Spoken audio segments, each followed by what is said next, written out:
Officer budget மீட்டிங்க்கு எல்லா ஸ்டாஃபும் வந்துட்டாங்களா? போனஸ் கேட்டு வெளியே நின்று எல்லாரும் ஸ்ட்ரைக் பண்ணிட்டு இருந்தாங்களே, வரும்போது பார்த்துருப்பீங்களே. என்ன சொல்றீங்க ஆஃபீஸர்? பின்ன உடுப்பி ஹோட்டல் போண்டா செட்டு மாதிரி இருக்கிறதே 2 பேரு. இந்த மாதிரி விஷயம் பட்ஜெட் மீட்டிங்ல பேச வேணாமே. Sorry MD sir. என்ன ஆஃபீஸர், வரவுன்னு ஒரு பக்கம் இருக்கு, செலவுன்னு 9 பக்கம் இருக்கு. நல்லா பாருங்க, அந்த வரவுன்ற ஒரு பக்கமும் காலியா தானே இருக்கும்.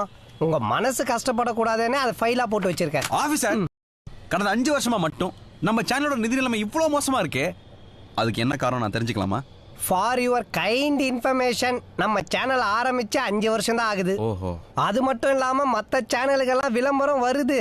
அப்ப நம்ம சேனலுக்கு விளம்பரம் வரல? ஏன்னா நம்ம சேனலுக்கே ஒரு விளம்பரம் தேவைப்படுது. அண்ணா டீ காசு கொடுங்கண்ணே. ஆஃபீஸர், தம்பி ஏதோ டீ குடி காசு கேட்கறான், சில்லற இருந்தா கொடுங்க. Sorry for the interruption. நாம குடிச்ச டீக்கே தம்பி காசு கேக்குறாரு.